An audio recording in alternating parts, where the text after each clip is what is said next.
దేవుని సన్నిధిలో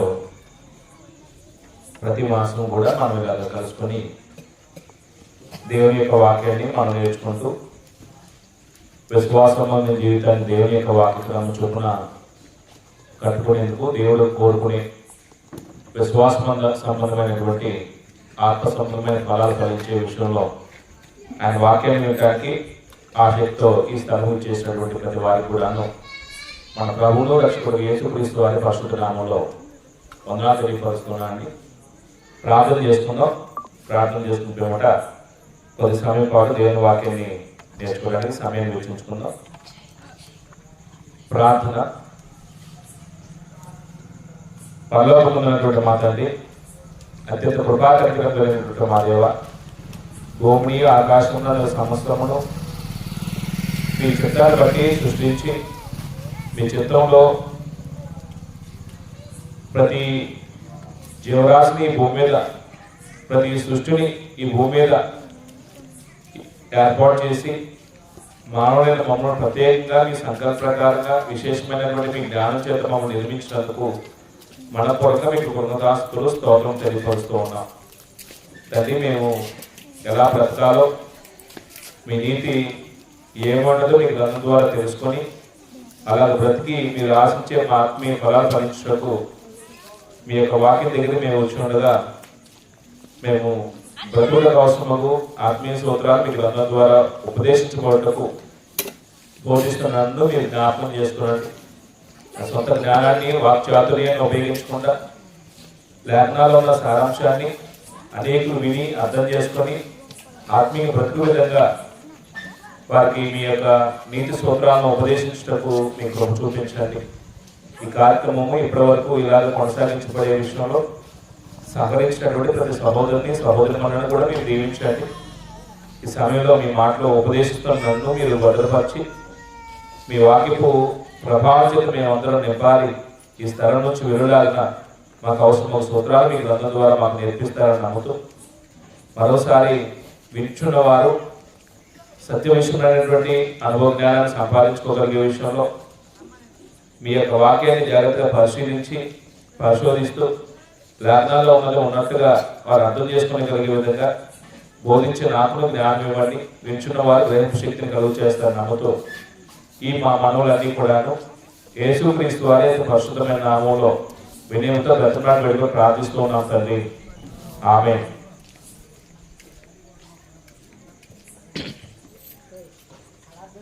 మరోసారి ఈ స్థలం చేసి దేవుని మాట వింటకు సమయం వెచ్చించిన మీ అందరికీ వందనాలు తెలియపడుతున్నారు. కొద్దిగా ముందు జరిగితే లేట్ కూర్చోడానికి కూర్చుంటారండి.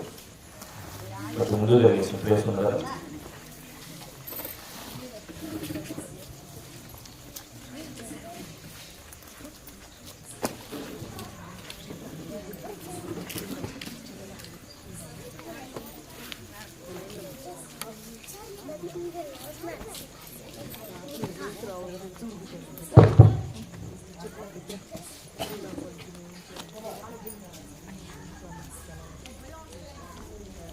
గత నెలలో మనం ఒక అంశం మీద మాట్లాడుతూ కొన్ని విషయాలు ఆలోచించా. దేవుడు ఇచ్చిన అవకాశం బట్టి మిగిలిన సంగతులు ఈ వారం అంటే ఈ మంత్ మనం ఆలోచించే ప్రయత్నం చేద్దాం. పౌలు రాసిన పత్రికల నుంచి తిమోతి రాసిన మొదటి పత్రిక 2వ అధ్యాయము 4వ వచనం నుంచి మనం ఒక పాఠాన్ని ప్రారంభించాం గత వారం, గత నెలలో. అది ఏంటంటే, నేను ఆ వచనం చదివిన తర్వాత ఒకసారి గత నెలలో మనం ఏం చెప్పుకున్నామో ఒకసారి మనం ఆలోచిస్తూ ఈరోజు కొన్ని విషయాలు ఆలోచించాక మొదటి పత్రిక తిమోతికి రాసినటువంటి పత్రిక నుంచి 2వ అధ్యాయము 4వ వచనంలో దేవుని యొక్క ఇచ్చే, దేవుని యొక్క కోరిక ఏంటో, మానవుడి పట్ల ఆయనకున్నటువంటి అభిలాష ఏంటో ఇక్కడ వ్యక్తపరుస్తూ ఉన్నాడు పౌలు పరిశుద్ధాత్మ ప్రేరణ వల్ల. అది మనం చూద్దాం. ఆయన మనుషులందరూ రక్షణ పొంది సత్యం కూర్చిన అనుభవ జ్ఞానం గలవారై ఉండవాలని ఇచ్చిస్తున్నాడు. దేవుని యొక్క ఇచ్చే, దేవుని యొక్క కోరిక, దేవుని యొక్క వాంఛ ఏంటంటే 2 విషయాలు చెప్పాను. ఒకటి, మనుషులందరూ రక్షించబడాలి. 2, సత్యం కూర్చున్నటువంటి అనుభవ జ్ఞానం కలిగిన వారుగా ఉండాలి. గత నెలలో రక్షణ అంటే ఏంటో కొన్ని విషయాలు మనం మాట్లాడుకున్నాం. రక్షణ అనేది భౌతికంగా మనం అనుకునేది ఏంటంటే మొదటం రక్షించబడటం అంటారు. అంటే అది రక్షించబడటం, రక్షణలోకి ప్రవేశించిన మార్గం, అది అర్థం చేసుకోవాలి. బాప్తిస్మం ఒక్కటే మనిషిని ఏం చేయలేదు. బాప్తిస్మం ఏం జరుగుతుందో చెప్తుంది తప్ప రక్షణలో ప్రవేశించడం మార్గమే తప్ప బాప్తిస్మలో అంటే రక్షణ అనే మాటకి అర్థం బాప్తిస్మం కాదు. అది చదువుతాను మళ్ళీ. రక్షణ అనే మాటకి అర్థం బాప్తిస్మం కాదు. రక్షణ అంటే ఏంటంటే చాలా మంది నేను అడిగిన వాళ్ళకి చెప్పిన సమాధానం ఏంటంటే ఏమన్నా రక్షించబడటం అంటే బాప్తిస్మం ఉంటే రక్షణ వచ్చేసింది అంటారు. అంటే ఇప్పుడు రక్షించబడటానికి ఏం చేయాలో అడగట్లాగే రక్షణ అనే మాటకి అర్థం ఏంటో చెప్పుకున్నాం. గుర్తుందండి రక్షించబడటం అంటే అర్థం ఏంటో? ఓ మనిషి ప్రమాదకరమైన స్థితి నుంచి తప్పించబడ్డ రక్షణ అయితే ఏంటి మనిషి కలిగినటువంటి ప్రమాదం ఏంటి? పాపం ప్రమాదం. ఏ భేదం లేదు, అందరూ పాపం చేసి దేవుడు నుంచి మనం పొందలేకుండా పోతున్నాం అంటే యుద్ధం లేదు, అన్నుడే లేదు. మనుషుల యొక్క ప్రధానమైన సమస్య ఏంటంటే పాపము. పాపం వల్ల వచ్చిన జీవితం ఏంటండి? మరణము. అది ప్రమాదమా కాదు? అంటే పాపం చేసిన ప్రతి మనిషి కూడాను దేవుని వల్ల జీవనం చేయమైపోతున్నాడు, వేరైపోతున్నాడు. అంటే దేవునితో సంబంధ బాంధవాలు ఉండవాలి. దేవుని యొక్క స్వభావం నుంచి అతను ఏమైపోతుంది? వేరైపోతున్నాడు. అది చాలా ప్రమాదం. దేవుడేమో జీవం కలిగిన వారు ఉండాలని ఆయన పోలికలను సృష్టించుకుంటే పాపం చేయడం వల్ల దేవునితో ఉండే సంబంధం ఏమైపోతుంది? తెగిపోతుంది. మనకు ఎప్పుడో ఉదాహరణ చెప్పుకుంటాం. చెట్టు నుంచి ఒక కొమ్మ వేరు చేస్తే ఆ కొమ్మ కొంతసేపటికి కొంతకాలానికి ఏమైపోతాయి? ఆ చెట్టుకి ఆ కొమ్మ అంటుకట్టబడినంతసేపు పచ్చగా సుభిక్షంగా ఉంటుంది. ఎప్పుడైతే కట్ చేసి పక్కన పెట్టేసామో కొన్ని గంటల వ్యవధిలోనే అది రోగం మారిపోతే లేదు, చివరికి కట్టెపోలే మిగిలిపోయింది. దేనికి ఉపయోగపడుతుంది? కాల్చివేయబట్టడానికి ఉపయోగపడతాయి. దేవుడితో కూడా మనిషి సంబంధ బాంధవ్యాలు పాపం చేయనంత కాలం బాగుంటారండి. ఇప్పుడు పిల్లల యొక్క మనస్తత్వాలు చూడండి. వాళ్ళ ద్వేషం ఉండదు, అసూయ ఉండదు, కోపం ఉండదు, పగ ఉండదు, ప్రతీకారం ఉండదు, మోసం చేసి యుక్తి ఉండదు. అంటే వాళ్ళు ఎలా ఉంటారు? నిర్మలంగా ఉంటారు. అందుకే వాళ్ళ ముఖాలు ఎలా ఉంటాయి? తేజోమహిమ, అంటే తేజోమహిమ ఉంటాయి. మన ముఖాలు ఎలా ఉంటాయి? వికృతంగా ఉంటాయి. అంటే నిర్మలంగా ఉంటారండి వాళ్ళు. పాపం చేయరు, పాపం తెలియదు వాళ్ళకి. ఇది తప్పు అనేది విషయం తెలియదండి పిల్లలకి. మనస్సాక్షి వాళ్ళ మీద దోషలోపం చేయదు. కానీ మన మనస్సాక్షి ఏం చేస్తారు? ఎప్పుడు కూడా దేవుడి సరికి వస్తూనే ఉంటాం, దోషలోపంతోనే బ్రతుకుతూ ఉంటాం. ప్రార్థన చేస్తూనే ఉంటాం, దోషలోపంతో ప్రార్థన చేస్తుంటాం. పాటలు పాడుతూనే ఉంటాం, దోషలోపంతో పాటలు పాడుతుంటాం. వాక్యం బోధిస్తూనే ఉంటాం, దోషలోపంతోనే వాక్యం బోధిస్తాం. అంటే పాపం చేయడం వల్ల మనస్సాక్షి దోషలోపం గురవుతున్నాయి, దేవుడు ఉగ్రత వస్తున్నాయి. ఇవన్నీ సమస్యలే. సాధనకి అధికారానికి వెళ్ళిపోతున్నాడు మనుషులు. అంటే ఇవన్నీ కూడాను ఆత్మీయ చర్చల వ్యక్తి బ్రతికించబడటం రక్షణ, పాపం నుంచి విడుదల పొందడం రక్షణ, సాధనకి అధికారం నుంచి తప్పించబడటం రక్షణ. అలానే మనసాక్షి దోషలోపన స్థితి నుంచి నిర్మల మనసాక్షి పొందుకోవడం రక్షణ. ఇవన్నీ ఎక్కడ జరుగుతాయి అంటే బాప్తిస్మం పొందినప్పుడు క్రీస్తు యొక్క రక్తం ప్రతి పాపని కడగడం వల్ల క్రీస్తు యొక్క రక్తం మన మనసాక్షి శుద్ధి చేసి దేవుడితో మనకి ఏం కలుగు చేస్తుందంటే సమాధానం కలుగు చేస్తున్నాడు. అంటే రక్షణ అనే మాటలో ఉన్నటువంటి అర్థం అది. బైబిల్ ప్రకారంగా కొన్ని విషయాలు మనం మాట్లాడుకుంటే ఇంకా చాలా ఉన్నాయి. గత నెలలో నేను చెప్పాను ఆ విషయాలు, మీరు కొంచెం జ్ఞాపకం చేసుకోవడానికి ఈ విషయాలు జ్ఞాపకం చేశాను. ఇప్పుడు మనుషులు రక్షించబడాలా, ఉండాలని దేవుని యొక్క ఇచ్చి కాదని. మనుషులు అందరూ రక్షించబడాలి. అందరూ అంటే ఒక జాతిని కాదని, ఒక కులమని కాదని, ఒక దేశం అని కాదని, ఒక ప్రాంతం అని కాదని, ఒక ఇల్లు అని కాదని. సువార్త ఎంతమందికి అవసరం అని? సువార్త కంటే ముందు దేవుడు ఎంతమందికి అవసరం అని? అందరికి అవసరం అని. ఎందుకంటే ఒక దేవుడు మనం అందరినీ ఏం చేసాడే? సృష్టించేదే. ఆయన మనందరికీ తండ్రి. ఒకవేళ మనం ఆ తండ్రిని గుర్తించకుండా వేరే వేరే వేరే వేరే మార్గాలు ఎదుగుపోయినప్పటికీ తక్కువైన వారు తిరిగి రావాలని దేవుడు ఏం చేస్తున్నాడంటే అందరి విషయంలో దేవుడు దీర్ఘశాంతం చూపిస్తూ ఇంకా వస్తారు, నలుగురు తెలుసుకుంటారు, ఇంకా తెలుసుకుంటారని ఏం చేస్తున్నారు వారి విషయంలో ఎదురు చూస్తూ ఉన్నాడే. అప్పుడు వచ్చినప్పుడు దేవుడు ఏం చేస్తున్నాడు? వాళ్ళని హక్కున చేర్చుకుంటాడే. కాబట్టి అందుకే దేవుడు అందరికీ సువార్త ప్రకటించబడాలని అందరి విషయంలో దేవుడు ఏం చేస్తున్నాడంటే ప్రభు యొక్క రాకడ గురించి ఇంకా దీర్ఘశాంతం చూపిస్తున్నాడే. ఒకవేళ మన గొప్పతనమేం కాదు, మన మీద నీతిమంతులం అని మన దగ్గర సువార్త రాలేదు. మనం దేవునితో పోలిస్తే మనం చాలా అనీతిమంతులమే, దుర్మార్గం క్రియేట్ చేసిన వారమే. దేవుడు కనికరించి మనకు రక్షణ ఇచ్చాడు. ఇంకా రక్షణ లేని వారు మన చుట్టూ చాలా మంది ఉన్నారు. వారి రక్షణ విషయంలో దేవుడు ఏం చేస్తున్నాడు? దీర్ఘశాంతం చూపిస్తున్నాడు. అందుకే ప్రభు రాత్రి ఏమవుతుందండి? ఆలస్యం అవుతుంది. మన పాయింట్ ఉండేది ఏంటంటే మనుషులు రక్షించబడ్డారు. ఈ రక్షించబడిన వ్యక్తులు సత్యం కూర్చున్న అనుభవ జ్ఞానాన్ని సంపాదించే వారు ఉండాలనే విషయాన్ని మనం మాట్లాడుతూ ఉన్నాం. అంటే సత్యం కూర్చున్న అనుభవ జ్ఞానం మనుషులకు లేకపోవడం వల్ల కొంతమంది సత్యం నుంచి ఏమైపోతున్నారు? తొలగిపోతున్నారు. కొంతమంది సత్యాన్ని ఏం చేస్తున్నారు? అడిగేస్తున్నారు. కొంతమంది సత్యాన్ని ఏం చేస్తున్నారు? తృణీకరిస్తున్నారు. సత్యాన్ని అపహాస్యం చేసే వాళ్ళు ఉన్నారు. అంటే సత్యం గురించి అనుభవ జ్ఞానం మనం ఎందుకు కలిగి ఉండాలి? సత్యం గురించి అనుభవ జ్ఞానం సంపాదిస్తే మనకి ఏంటి లాభం అనేది కొన్ని విషయాలు మనం ఆలోచించాలి. ఈరోజు పాఠం పేరు మనం రాష్ట్రం ఏంటంటే గత వారంలో సత్యం గురించి అనుభవ జ్ఞానం, సత్యం గురించిన అనుభవ జ్ఞానం, అనుభవ జ్ఞానం.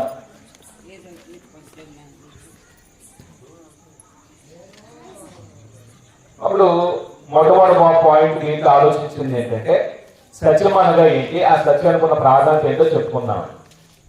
సత్యం అనగా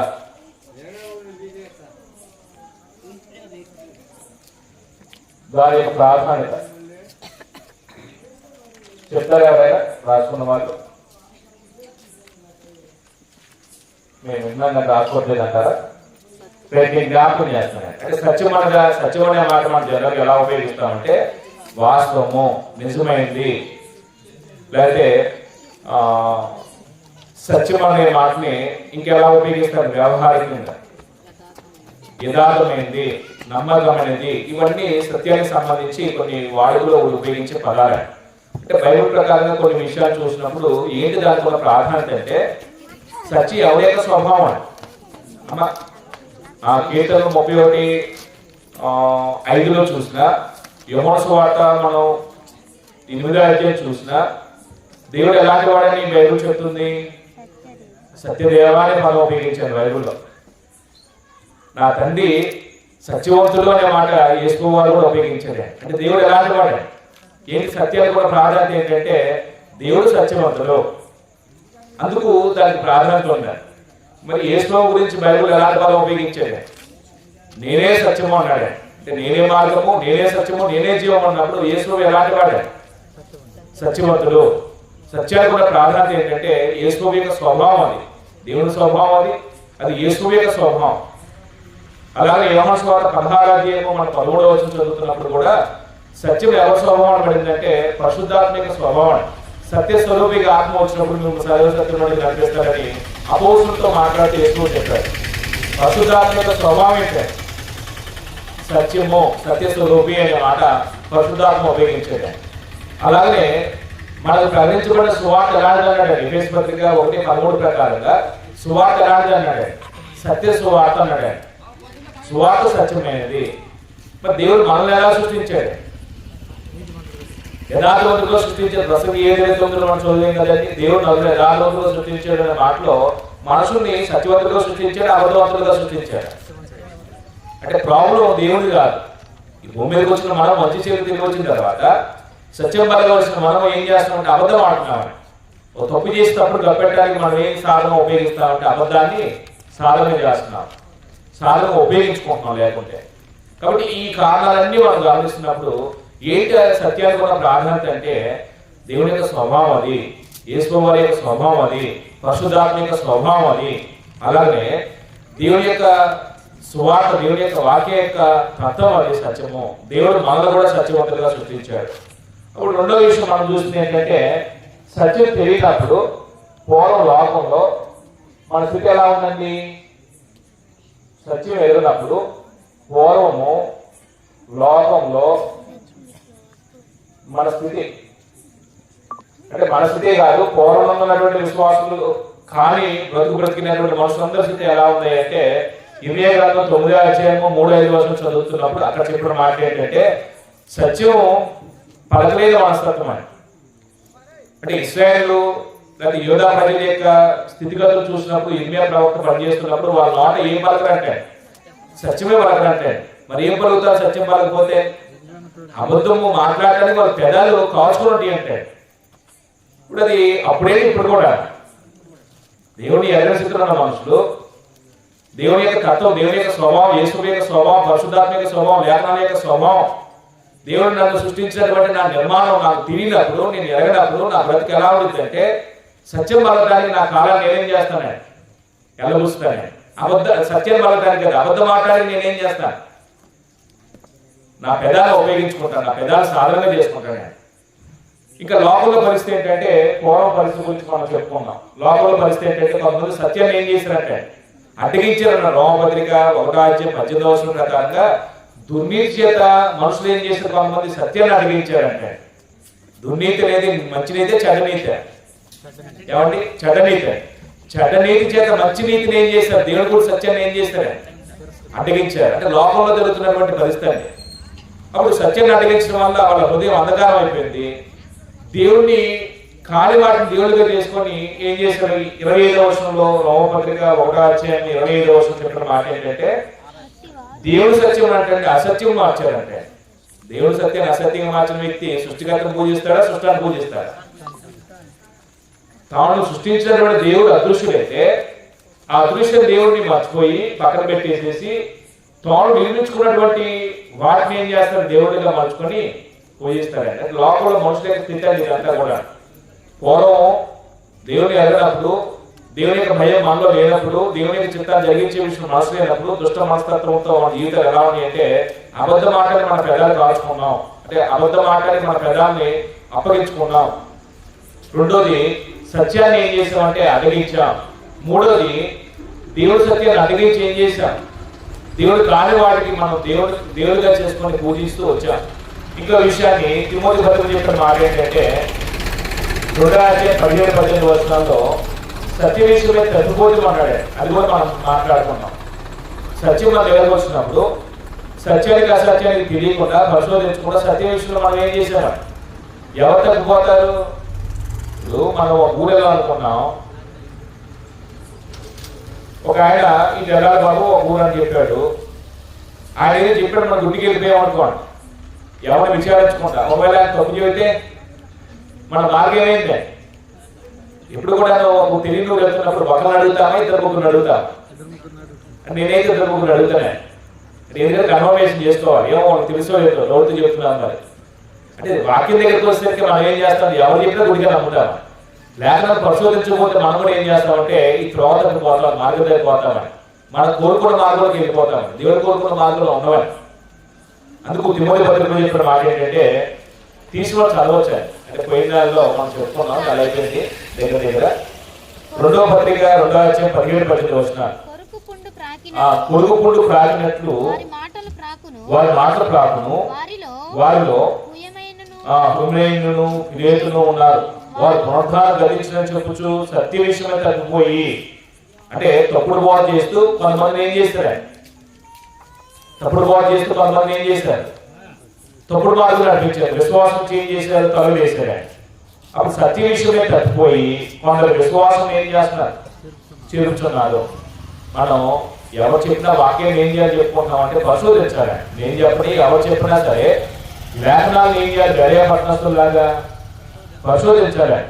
పరిశోధించకపోతే ఏదైనా వాక్యమే కదా గుడ్డిగా నమ్మేస్తే కొన్ని విషయాలు ఏమవుతాయి అంటే మన తప్పుడు మార్గం నడిపిస్తే సత్యం నుంచి అసత్యం వైపు నడిపిస్తే విశ్వాసం నుంచి మనం ఏం చేస్తే తొలగి వేస్తాయి. కొంచెం జాగ్రత్తగా ఉండాలి.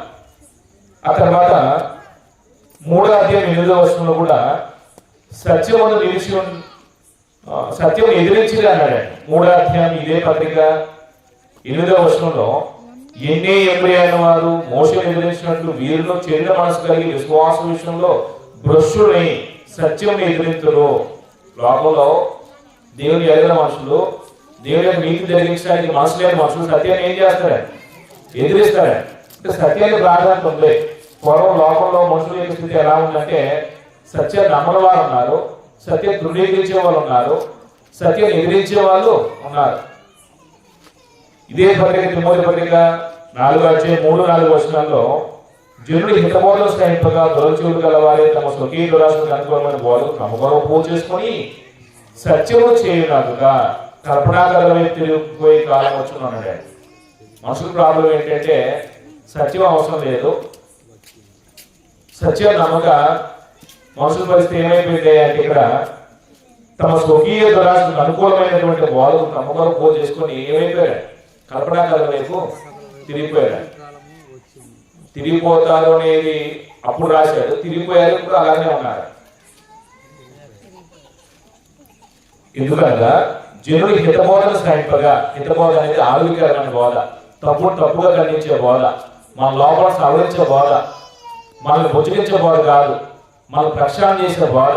అది ఎక్కువ మందికి ఇష్టం ఉండిద్దా, కష్టంగా ఉండిద్దా? మన తప్పులు ఎవరైనా చెప్తే దాన్ని ప్రేమతో స్వీకరిస్తామా, నొచ్చుకొని వాళ్ళ మీద గురుగా ఉంటామా? నా ప్రాబ్లం అయ్యే, మీ ప్రాబ్లం, అందరి ప్రాబ్లం అదే. మన తప్పు ఎవరు చెప్పకూడదే. కనీసం వాక్యం ద్వారా కూడా దేవుడు వాక్యం ద్వారా ఏం చేయకూడదు, మన తప్పుని ఎప్పుడు చెప్పకూడదు. చెప్పాడా ఆయన వద్దు, ఆయన సంఘం వద్దు, ఆయన ఒకటే. పోయినసారి ఒక ఉదాహరణ కూడా చెప్పాను. ఒక ఆయనకి ఇద్దరు భార్యలు ఉన్నారే. ఒక సందర్భంలో వాక్యంలో ఖండించాడు పాపం ఆయన బోధకుడు. అంటే ఆయన కావాలని చెప్పడాడు, ఎప్పుడు కూడా బోధకుడు ఎప్పుడు కావాలని ఉద్దేశించి చెప్పడాడు, వాక్య సందర్భంగా చెప్పాడు. అప్పుడు ఆ బోధన స్వీకరిస్తాడు ఆ మనిషి, వదిలిపెట్టి ఎక్కడైనా ఇతర సంఘం ఉంది, ఇంకో చోటకి వెళ్తాను అని తనకు అనుకూలమైన బోధన చేసే మనుషుని ఎంపిక చేసుకొని ఆ బోధకుడు దగ్గరికి వెళ్ళిపోయాడు. దానివల్ల జీవితం మారిందా? బోధకుడు మనకు అనుకూలం ఉండకూడదు. డాక్టర్ గారి దగ్గరికి ఏదైనా సమస్య వెళ్ళారు, రోగం వచ్చింది, మీరు సమస్య ట్రీట్మెంట్ వరకు వెళ్ళారు. ట్రీట్మెంట్ వరకు వెళ్ళినప్పుడు డాక్టర్ గారు చెప్పినట్టుగా ట్రీట్మెంట్ చేయించుకోవాలా, మనకు చెప్పినట్టుగా డాక్టర్ గారు ట్రీట్మెంట్ చేస్తారు. అక్కడికి వెళ్ళి నాకు ఇలా ట్రీట్మెంట్ చేయండి అంటే అక్కడ వరకు అటెండ్ ఇక్కడే చేసుకోవచ్చుగా. ఇప్పుడు ప్రజల సమస్య ఏంటంటే మనకు అనుకూలంగా బోధ ఉండాలి, బోధకు అనుకూలంగా మనం మర్చిపోవడమే. బోధ దేవునిది అయితే, అది సత్యమైనది అయితే, సత్యానికి విధేయత కలిగి సత్యం అనుసరించి నేను బ్రతికితే నాకు జీవం పెరిగింది. అది దేవుడి కోరిక. నాకు జీవం కావాలని కోరుకుంటాడు, కానీ బోధలు మాత్రం ఏం చేస్తున్నాడు, నాకు నచ్చినట్టు ఉండాలని కోరుకుంటాడు. మనుషుల ప్రాబ్లం అదే అండి. ఇక్కడ తిమోతి పత్రిక రాసిన మాట. సత్యం నమ్మక, మనుషుల పరిస్థితి. ఇంకో విషయం చెప్పుకున్నాం, అదేంటంటే తీరు రాసిన పత్రిక 1వ అధ్యాయము 13వ వచనం 14వ వచనంలో కూడా ఈ సాక్ష్యం నిజమే. అంటే క్రేతులు ఎలాంటి వారంటే అబద్ధికులు, దుష్టమృగములు, సోమరులు, తిండిబోతులు అన్నాడు. నిజమే ఈ సాక్ష్యం. క్రేతు దీపం ఇలాంటి భయంకరులు ఉన్నారు, అది నిజమే అని చెప్తూ ఈ హేతు చేత వారు యూదుల కల్పనాకాలను, సత్యం నుండి తొలగిపోయినట్టు మనుషుల కట్టడలను లక్ష్య పెట్టగా, ఎవరైనా మనుషులు కల్పనాకాలను లక్ష్య పెట్టాడు అనుకోండి, సత్యంలో ఉంటాడా, సత్యం నుండి తొలగిపోతాడు. ఏమండి, తీతుకు ఒక పడాపు చెప్పాడు. క్రేతు అనేది దీపం అని. దీపం అంటే చుట్టూ నీళ్ళు అంటే మధ్యలో భూభాగం ఉంటుంది కదండి, అది ఒక దీపం. ఆ దీపంలో మనుషులు ఎలాంటి వాళ్ళు అంటే తిండిబోతులు, సోమరులు, ఇంకో పదం ఉపయోగించారు వాళ్ళ గురించి, అబద్ధికులు, దుష్టమృగాలు అన్నాడు. అంటే మంచిగా చెడ్డవాళ్ళు, చాలా చెడ్డవాళ్ళు. అంటే అలాంటి దీపంలో కూడా స్వార్థ ప్రకటించబడ్డప్పుడు అలాంటి వారి మధ్య కూడా సంఘంలో పెద్దలు ఏర్పడ్డారు. అంటే మనుషులు మనం చాలా సందర్భాలు అనుకుంటాం, ఇది మారేవాడు కాదని అనుకుంటాం. దుష్టమృగాలు అంటే మంచిగా చెడ్డవాడు. మృగవాణి మాట మనిషి అన్నాను, పశువులా ప్రవర్తిస్తారు చూడండి, వాళ్ళు అంటారండి ఇది మృగవాణి అని. ఇప్పుడు అలాంటి కూడా మారుతున్నారు అంటే, మారేవాళ్ళు సంఘ పెద్దలు ఏర్పడ్డారు అంటే మనుషులు మారే మనస్తత్వం కలిగిన వాళ్ళు ఉంటారు లేదా? అంటే కొద్ది టైం పట్టింది, వాళ్ళు మార్పుకోవడానికి ఏం చేయాలి ప్రేమతో చెప్తూ ఉంటారు. అయితే ఇక్కడ లోపాలు చెప్తారు, సంఘంలో పెద్దలు ఏర్పాటు చేయాలి. తీతుకు పర్యాప్తం చెప్పాడు పౌలు. అప్పుడు అలాంటి వారి గురించి మనుషులు ఏం చేశారంటే అక్కడ ఈ హేతు చేత వారు యూదుల కల్పనాకాలను, సత్యం నుండి తొలగిపోయినట్టు మనుషుల కట్టడలను లక్ష్య పెట్టగా, విశ్వాసం విషయంలో స్వస్థులైనట్టు నిమిత్తము వారి కఠినంగా గద్దెము. అంటే విశ్వాసం నుంచి తొలగిపోయే పరిస్థితి వచ్చింది అంటండి. ఎప్పుడు తొలగిపోయే పరిస్థితి వచ్చింది? కల్పనాకాలను లక్ష్య పెట్టడం వల్ల. అంటే సత్యము నుండి మనుషులు తొలగిపోతారు ఎప్పుడంటే కల్పనాకాలను లక్ష్య పెట్టడం వల్ల, మనుషుల యొక్క కట్టడంలో లక్ష్య పెట్టడం వల్ల. ఈ రెండు ప్రమాదమే. కల్పించిన కథలు లక్ష్య పెట్టకూడదు ఎప్పుడు, మనుషులు కట్టడంలో కూడా. ఇప్పుడు దేవుని వాక్యానికి ఎక్కువ మంది కట్టుబడే వాళ్ళు ఉన్నారా, మనుషులు కట్టడానికి ఎక్కువ మంది కట్టుబడే వాళ్ళు ఉన్నారా? దేవుని వాక్యం ఒక పక్క ఉంది, మనుషులు కట్టడం ఒక పక్క ఉంది. దేనికి ఎక్కువ కట్టుబడతారు అన్నమాట. దేవుని వాక్యం ప్రతిరోజు మంచిదే, అది మనకు తెలుసు. మనుషులు కట్టడంలో ఈరోజు శుక్రవారం, మంగళవారం, ఈరోజు శనివారం, అది చేయకూడదు, ఇది చేయకూడదు. దేనికి ఎక్కువ బెండ్ అవుతాం, దేనికి ఎక్కువ కట్టుబడి ఉంటాం, దేవుని వాక్యానికే కట్టుబాటుగా కట్టుబాటుకి ఎక్కువ విలువిస్తాం తప్ప దేవుని వాక్యానికి అంత విలువేమని. అంటే మనుషులు కట్టడంలో కట్టుబాటు ఎంత ప్రధానమైనవి అంటే మనుషులకి దేవుని వాక్యం కంటే కూడా ప్రధానమైనవి. ఏవి మనం పరలోకం చేస్తే మనుషులు నియమించిన కట్టడంలో మనం పరలోకం చేస్తే దేవుని వాక్యం మనం పరలోకం చేస్తా. మరి దేనికి ఎక్కువ ప్రాధాన్యత ఇవ్వాలి? మరి మనం తెలిసేది మనకి తెలిసినా సరే వాళ్ళు ఏమనుకుంటారో వీళ్ళు ఏమనుకుంటారో మనుషులు ఏమనుకుంటారో చూస్తున్నాం తప్ప మనం సృష్టించి మనం పోషించి సంరక్షించే దేవుడు ఏమనుకుంటాడు ఎప్పుడైనా లక్ష్యపెడుతున్నాం మనం. మనకు తెలిసేది దేవుని వాక్యం తెలియకుండా మనం ప్రవర్తించట్లా, దేవుని వాక్యం తెలియకుండా ముహూర్తాలు చూడట్లా, దేవుని వాక్యం తెలియకుండా మంచి రోజు చెడ్డ రోజు చూడట్లా, దేవుని వాక్యం తెలియకుండా నవధాన్యాలు వేయట్లా. తెలిసినా సరే మనం ఏం చేస్తామా అదే ఇదేమో మనుషులు కట్టక, ఇదేమో దేవుడు కట్టక, రెండింటిని ఏం చేయాలి మనం బ్యాలెన్స్ చేయడానికి ప్రయత్నం చేస్తాం. ఇప్పుడు ఎవరు సంతోషపడతారు దానివల్ల? మనుషులు సంతోషపడతారు, ఇంకా దేవుడు సంతోషపడతాడు. మనుషులు చేసి సంతోషపరిచేదేమో భక్తిహీనత అయితే, దేవుడు సంతోషపరిచేది భక్తి అయితే. మన భక్తి మ్యూజిక్లో ఏ కార్యక్రమాలు చేస్తున్నాం? భక్తిహీన కార్యక్రమాలు. సారీ మాట్లాడినందుకు. అంటే మీరు ఆలోచిస్తాను చెప్తున్నాను నేను. మనుషులు కట్టడంలో కంటే కూడా దేవుని వాక్యానికి వచ్చి గౌరవిద్దాం. రైట్. అప్పుడు సత్యం మనకు ఎలా వెల్లడిపరచబడింది? మూడో విషయం మనం చెప్పుకుంది ఏంటంటే లోకంలో మన పూర్వస్థితి అది. ఇలాంటి స్థితిలో ఉన్నటువంటి మనకి దేవుడు మనం ఏం చేశాడంటే ఆ సత్యాన్ని మన దగ్గరికి తీసుకుని వచ్చాడండి. ఆ సత్యాన్ని మన మానవాళికి బయలుపరిచాడండి. ఎలాగ బయలుపరిచాడండి సత్యాన్ని? మూడో విషయం, సత్యం బయలుపరచబడిన విధానం. సత్యము బయలుపరచబడిన విధము ఎలా బయలుపరచబడింది? కీర్తనకారులు మనం చదువుకున్న మాట ప్రకారంగా దేవుని యొక్క న్యాయాన్ని అనుసరించడం వల్ల సత్యం మానవాళికి బయలుపరచుకున్నాయి. 119వ కీర్తన 43వ వచనం ప్రకారంగా సత్యం మన దగ్గరికి ఎలా బయలుపరచబడింది అంటే దేవుని న్యాయాన్ని అనుసరించినట్టుకోవడం వల్ల మానవాళికి సత్యం ఏమైంది? బయలుపరచబడింది. రెండవ విషయం, యేసు ద్వారా సత్యం ఏమైంది? బయలుపరచబడింది. యేసు ఈ లోకానికి వచ్చినటువంటి ఒక గురి ఏంటంటే పిలాతు ఎదుట యేసు నిలబడి ఒక మాట చెప్తాడు. ఏమంటాడంటే సత్యం గురించి సాక్ష్యం ఇచ్చినా నేను ఈ లోకానికి వచ్చి ఉన్నాను అంటాడు. ఎవరి గురించి సాక్ష్యం ఇవ్వడానికి యేసు ఈ లోకానికి వచ్చేదే? సత్యం గురించి అనే పదం ఉపయోగించాడు. సత్యం అనేది నిజమైతే దేవుడు సత్యవంతుడు, సత్యం దేవుని యొక్క స్వభావం అయితే ఆ దేవుని గురించి సాక్ష్యం ఇవ్వడానికి యేసు ఈ లోకానికి వచ్చాడు నరవతారిగా. ఎలాగా సత్యం మానవుల దగ్గరికి వెల్లడిపరచబడిందంటే అపోస్తులు ప్రవచించినటువంటి సంగతుల ద్వారా లేదా అపోస్తుల బోధ ద్వారా సత్యం ప్రకటించబడింది. గలతీ పత్రిక నుంచి 2 కొరింథీ పత్రిక 4వ అధ్యాయం 2వ వచనం ఒకసారి చూడండి. 2 కొరింథీ పత్రిక 4వ అధ్యాయము అపోస్తుల ప్రకటన ద్వారా అపోస్తుల బోధ ద్వారా సత్యం మన దగ్గరికి వచ్చింది. 2వ వచనం ఒకసారి నేను చదువుతాను, గమనించండి. 2 కొరింథీ 4వ అధ్యాయము 2వ వచనంలో అక్కడ చెప్పిన మాట ఏంటంటే అయితే కుయుక్తిగా నడుచుకునకయు దేవుని వాక్యమును వంచనగా బోధింపకయు. అంటే కుయుక్తిగా నడుచుకుంటారు బోధలు కూడా. కుయుక్తి అంటే ఏంటంటే యుక్తి, కుయుక్తి. యుక్తి అనేది తెలుగు ఉపయోగించే, కుయుక్తి అంటే కన్నింగ్. అంటే చాలా కన్నింగ్ ఉంటారండి బోధకులు కొంతమంది. పౌలు ఎప్పుడు కుయుక్తిగా వాక్యాన్ని బోధించలేదు. కుయుక్తిగా నడుచుకోనకయు. రెండో విషయం చెప్తున్నాడు, దేవుని వాక్యం వంచనగా బోధింపకయు. వంచనగా అంటే మోసముక్తంగా బోధించడం. వంచడం అనేది మోసం కదా, వంచనగా బోధించలేదు. మరి ఎలా బోధించాడంటే సత్యమును ప్రత్యక్షపరచడం వలన ప్రతి మనుషుని మనసాక్షి ఎదుట మమ్మల్ని మేము దేవుని సముఖం ముందు మెప్పించుకోవచ్చు, అవమానకరమైన రహస్యకాలను విసర్జించున్నాము. సత్యము ప్రత్యక్షపరచడం వలన అంటాడే. ఎలా సత్యం ప్రకటించబడింది, ప్రత్యక్షపరచబడింది అంటే అపోస్తులు బోధించిన బోధ ద్వారా సత్యం ఏంటంటే లోకానికి ప్రత్యక్షపరచబడింది, ప్రకటించబడింది.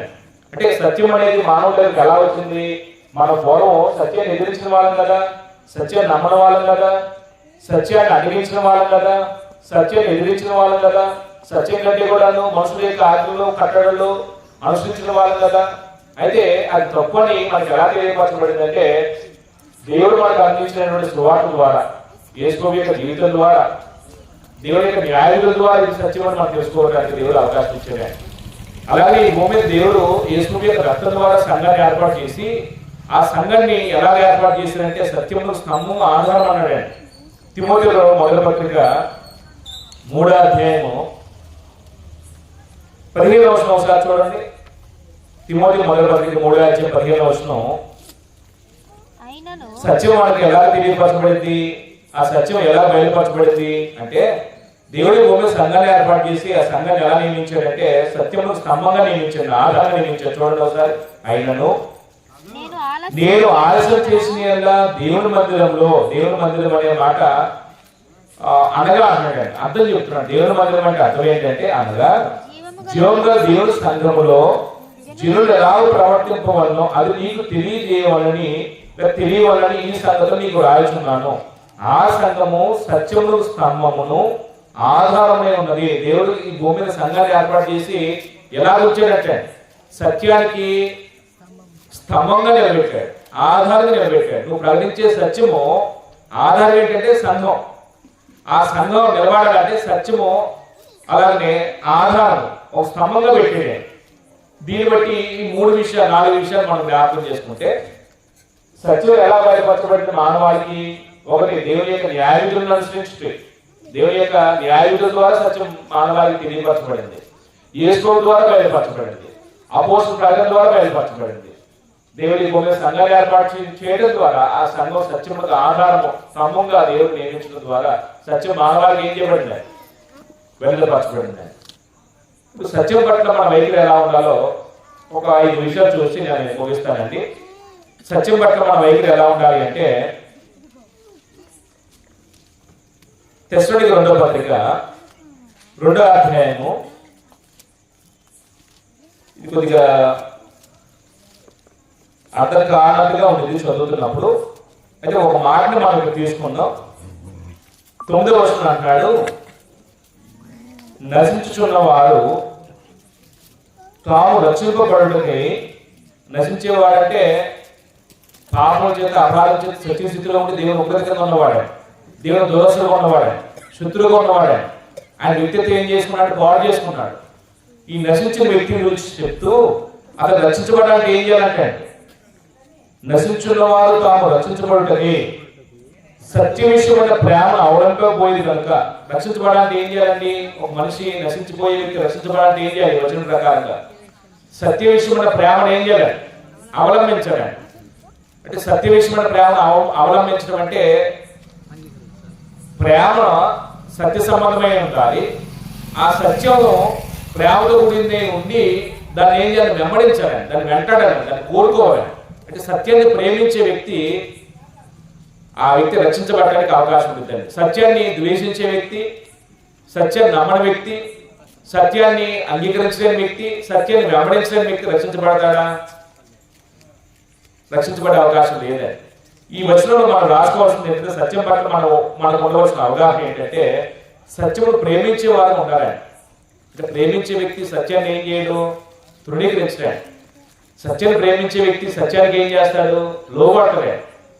సత్యాన్ని ప్రేమించే వ్యక్తి సత్యానికి ఏం చేస్తాడు, గౌరవిస్తాడే. అంటే ఒకటి, సత్యం పట్ల మనకు ఉండవలసిన వైఖరి ఏంటంటే 4వ పాయింట్లో ఈ సత్యం పట్ల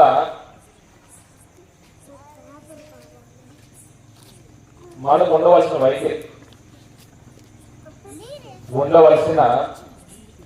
వైఖరి ఒకటి, సత్యమును ప్రేమించాలి. అయితే ప్రేమతో వెంటాడాలి, ప్రేమించాలి. 2వ దశలోని పత్రిక 2వ అధ్యాయము 9వ వచనం ప్రకారంగా సత్యమును తప్పక వినాలి. వచనం చెప్తారా? దేవుని వాక్యం సత్యమైతే, యేసు సత్యవంతుడైతే, దేవుడు సత్యవంతుడైతే దేవుని గురించి, యేసు గురించి వాక్యాన్ని వినే విషయంలో వేగిరపడాలి. దేవుని వాక్యం తప్పకుండా వినాలి. రోమపత్రిక 10వ అధ్యాయం 17వ వచనంలో వింటూ వాళ్ళ విశ్వాసం కలుగును అన్నాడే. రోమ 10వ అధ్యాయం 17వ వచనంలో వింటూ వాళ్ళ విశ్వాసం కలుగునని చెప్పి అక్కడ ఏమి వినాలో చెప్తాడే. వ్యక్తిగతంగా నేను ఒకప్పుడు త్రాగుబోతుని, లేకపోతే ఎలాంటి పాపం చేశాను, నా తల్లిని కొట్టాను, ఇలాంటి మాటల గురించి కాదు అక్కడ చెప్తుంది వినాల్సింది. ఈ మాటగా చెప్పాల్సింది. అక్కడ ఏం చెప్తున్నాడు అంటే, వినుట క్రీస్తు గురించి మాట వల్ల విశ్వాసం కలుగున్నాడు. చదువు మా మాటలు. సత్యము తప్పకుండా వినాలి. కాగా వినడం వల్ల విశ్వాసం కలుగును. వినుట క్రీస్తుని గురించిన మాట వల్ల కలుగును. ఏ మాట వల్ల విశ్వాసం కలగాలండి? ఒకవేళ మనం రక్షించబడడానికి కావాల్సిన సంగతులు వినాలంటే అది సత్య సంబంధమైనదే ఉండాలి. ఆ సత్యాన్ని ప్రేమించాలి. దాన్ని తప్పకుండా వినాలి. 119 కీర్తన 30వ వచనం ఒకసారి చూడండి. సత్యం పట్ల మనకు ఉండవలసిన వైఖరి ఏంటంటే, సత్య మార్గమును నేను కోరుకొని ఉన్నాను. మనుషులు ఏం కోరుకోవాలంటే, సత్యం పట్ల మనం ఉండవలసిన వైఖరి ఏంటంటే 3 సత్యమును కోరుకునవలెను. కీర్తనలు 119:30 ప్రకారం. అంటే నువ్వు నేను ప్రస్తుతం ఏం కోరుకున్నావు నాకైతే తెలియదు, కానీ దేవుని వాక్యం సత్యమైనది అయితే, దేవుని మార్గం సత్య సంబంధమైనది అయితే, మనుషుల దగ్గరికి దేవుడు ఎప్పుడు 2 ఆశలు పెట్టండి. మనుషుల దగ్గర 2 మార్గాలు వస్తాయి. ఎప్పుడు సత్య మార్గం ఉంది, అబద్ధ మార్గం ఉంది, మేలైన మార్గం ఉంది, కీడైన మార్గం ఉంది, జీవ మార్గం ఉంది, నాశనం పోయే మార్గం ఉంది. సత్యం ఉంది, అసత్యం ఉంది. మనుషులు ఏం కోరుకుంటారు ఎక్కువగా? ఆ ప్రశ్న అర్థం చేసుకుని ప్రయత్నం చేయండి. మనుషులు ఎక్కువ ఏం కోరుకుంటారు? మనుషులు దేవుని మార్గాన్ని, దేవుని యొక్క సత్యాన్ని తెలుసుకొని దాన్ని అవలంబిస్తే జీవం కలిగితే, జీవాన్ని కోరుకుంటారు ఎక్కువ మంది, మరణాన్ని కోరుకుంటారు ఎక్కువ మంది. మనుషులకి సత్యంతో సంబంధం లేకుండా మనకు నచ్చినట్టుగా ఉండాలనుకుంటే అది సత్యం, జీవం కాదు, అది మరణం. ఒకవేళ నేను దశరథ పదవి చెప్పినప్పుడు చెప్తాను ఈ పాయింట్. సత్యాన్ని కోరుకోబోతే నష్టమేంటో చెప్పినప్పుడు చెప్తానే. దేవుడు ఎప్పుడు మనుషులకు 2 ఆశలు పెట్టలే. నువ్వు సత్యాన్ని నమ్మి సత్యం చూస్తే నీకు జీవం కలిగింది, నీకు మేలు కలిగింది, నీకు దీవులు ఉంటాయి. ఒకటి సత్యం నమ్మకపోతే దుర్నీతిని అనుసరించి నడుచుకోవడానికి మోసం చేసే శక్తిని నీకు అప్పగిస్తాను, నీకు పంపిస్తాను అని దేవుడు ఆ శక్తి వల్ల మనిషి ఏం చేస్తాను, నాశనానికి వెళ్ళిపోతాడు. అంటే దేవుడే చేస్తాడు. ఇది కూడా మేలైన మార్గం దేవుడు మన ఎదురు ఉంచాడు, కీడైన మార్గం దేవుడు మన ఎదురు ఉంచాడు. రెండింటిలో ఏది కావాలో మనమే కోరుకోవాలి. ఇశ్రాయేలు చరిత్రలో మనం 20వ గ్రంథంలో కూడా చదువుతాం. 20వ గ్రంథం 6వ అధ్యాయం చదివితే ఆ మాట కనపడింది. చూడండి, దేవుడు ఎప్పుడు మనుషుల దగ్గర 2 మార్గాలు పెట్టాలి అనడానికి ఒకసారి ఈ వచనం కూడా చదువుతాం. 6వ అధ్యాయము 16వ వచనం ఒకసారి చదివితే, యెహోవా ఇలాగు సెలవిస్తున్నాడు, మార్గంలో నిలిచి పురాతన మార్గం గురించి విచారించుడి. మేలు కలుగు మార్గం ఉంది, మేలు కలుగు కాని మార్గాలు ఉన్నాయి. ఇప్పుడు మేలు కలిగే మార్గం ఏదో అడిగి అందరూ నడుచుకోండి. ఆప్షన్ ఎవరికి ఇచ్చాడే? మానవాళికి ఇచ్చాడే. యూదా జనాంగం ఎదుట దేవుడు ఒక నియమాన్ని పెట్టాడు. ఇంకో పురాతన మార్గాలు ఒకసారి మీరు ఆలోచించండి. మేలుకరమైన మార్గం మీద మీరు ఆలోచించండి. మిమ్మల్ని మేలుకరమైన మార్గం నడుచుకోవాలని నేను కోరుకుంటున్నాను కాబట్టి అది అడిగి తెలుసుకోవాలని దేవుడు ప్రవక్త ద్వారా వాళ్ళకి సందేశం ఇస్తుంటే, ప్రజల యొక్క మానసిక చూడండి ఎలా ఉందో, ఎంత దారుణంగా ఉందో. ప్రజల యొక్క మానసిక స్థితి ఏంటంటే మేలుకలుగు మార్గం మీద అడిగి అందులో నడుచుకుంటే దేవుడు సెలవిస్తుంటే, అప్పుడు మీకు నెమ్మది కలుగును. అంటే వాళ్ళకి ఎప్పుడు మేలు కలిగిన మార్గం నడుచుకుంటే వాళ్ళకి మేలు, నెమ్మది కలిగితే వాళ్ళకి శాంతి సమాధానం ఉంటుంది. దేవుని మార్గం నడుచుకున్న మనుషులు ఎప్పుడు కూడాను నష్టపోయాడు.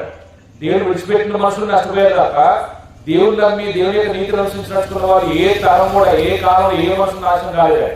అబ్రహాము దేవుడిని నమ్మాడు, దేవుడి యొక్క నీతికి ఇచ్చాడు. దేవుడు నీ సొంత ఊరిని, ఇంటిని, నీ బంధువులు మొత్తం వదిలిపెట్టామన్నాడు. ఏదైనా నష్టపోయాడు అబ్రహాము? బంధువులు వదిలిపెట్టినా సరే దేవుడు అంతకన్నా రెట్టింపు ఇచ్చాడు. బిడ్డలు లేకపోయిన పరిస్థితుల్లో నమ్మి వచ్చాడు. దేవుడు అన్యాయం చేశాడా? 100 సంవత్సరాలు కలిపెట్టినప్పుడు 20 సంవత్సరాలు ఎలక్షన్ ప్రతిఫలంగా దేవుడు ఏం చేసి సంతానం ఇచ్చాడు లేదా? వాగ్దానం నిలబెట్టుకున్నా లేదా? అంటే దేవుడు మానవాళికి మేలే చేస్తున్నాడు. దేవుడు ఆయన నమ్మిన వారికి ఎప్పుడు మేలే చేస్తాడు. కాబట్టి ఇక్కడ ఈ వర్షం చదువుతున్నప్పుడు మేలుకోని మార్గం ఏదో తెలుసుకొని అడిగిన దాంట్లో నడవడని ప్రజలకు దేవుడు ప్రవక్తలు చెప్తుంటే, మీకు నెమ్మది కలుగుతుందని చెప్తుంటే అందుకు వారేమంటున్నారంటే మేము అందులో నడుచుకోమని చెప్తున్నారు. ప్రాబ్లం దేవుడిదా మనుషులదా? అన్ని కాలంలో మనుషులదే సమస్య. దేవుడు మానవుడి దగ్గర ఉన్నటువంటి ఆప్షన్లకి అంటే మానవుడికి 2 ఆప్షన్లు పెట్టాడు. ఇది నా మార్గం, మేలుకరమైన మార్గం. లోపల చాలా మార్గాలు ఉండొచ్చు. మేలుకరమైన మార్గం మీద నువ్వు యోచించు, ఆలోచించు, విచారించు, దాని తెలుసుకో. తెలిసిన తర్వాత దాన్ని వదిలిపెట్ట మార్గం. ఆ మార్గంలో ఏం చేయి, నడు. అది నీకు మేలు కలిగిద్ది, నీకు నెమ్మది కలిగిద్ది, నీకు దీర్ఘాయుష కలిగిద్ది, నీకు సమాధానం ఉండేది. దేవుడు సెలవిస్తే మేము అందులో నడుచుకోవండి అన్నాడు. ఎందుకు నడుచుకోరు? ప్రాబ్లం ఏంటి? మరి మనుషులు ఎందుకు నడుచుకోలేదు? యేసు కాలంలో చెప్పాడు. ఎందుకు మనుషులు నీతి మార్గాన్ని అనుసరించాలంటే నీతి మార్గం ఎప్పుడు కూడా నువ్వు ఇరుగ్గా ఉండిద్ది. చాలా రూల్స్ అండ్ రెగ్యులేషన్స్ ఉంటాయి. కొంచెం కష్టంగా ఉండిద్ది, కొంచెంగా చాలా కష్టాలుగా ఉండిద్ది. ఇప్పుడు ఉదాహరణకి క్రమ తప్పకుండా ఆరాధన రావాలి. ఎవరికి ఇష్టం ఉండిద్ది? ఒక ఆదివారం కూడా మిస్ కావాలి ఎలా అవుతారండి? అప్పుడప్పుడు మాకు ఏదైనా కార్యక్రమాలు ఉంటాయి కదా అని మన బాధ. దేవుడు ఏమంటాడు? సమాజం కోట మానక ఎబ్రీ పత్రిక 14:24 సంఘం కోటం అనేది మానే కార్యక్రమం కాదని, యేసు యొక్క మరణాన్ని జ్ఞాపకం చేసుకునే చర్య అది మానే కార్యక్రమం కాదని, మానవ చేసే కార్యక్రమం. కానీ ఈ మాటలు మనకి ఎలా అనిపిస్తాయి అంటే కొంచెం కష్టం వేస్తాయి. కుదిరితే వెళ్తాం, కుదరకపోతే మానేస్తాం. మరి ఇంత రూల్స్ అయితే ఎలా ఉంటాం, మనం ఎక్కడ ఏమనగలం అనుకుంటాం. దేవుడి యొక్క నియమాలు ఎప్పుడు కూడాను మన మేలు కొరకు దేవుడు ఇచ్చాడే. నమ్మి వాటిని సాధన చేస్తే మనకు మేలు కలిగింది. అది మనకు కష్టంగా భావిస్తున్నాం కాబట్టి నడుచుకోవడానికి మనం ఏం చేయట్లేదు, ఇష్టపడట్లేదు. విశాలమైన మార్గం ఉంది, ఇరుకు మార్గం ఉంది. ఎక్కువ మంది దేని కోరుకున్నారు? విశాలమైన మార్గం రూల్స్ ఉన్నవాడు, నిబద్ధత ఉండదండి. ఇలా బ్రతకాలనే కండిషన్ ఉన్నవాడు. అలాగే బ్రతకవచ్చు, నీ నచ్చినట్టు చేయొచ్చు, నచ్చిన విధానంలో పోవచ్చు.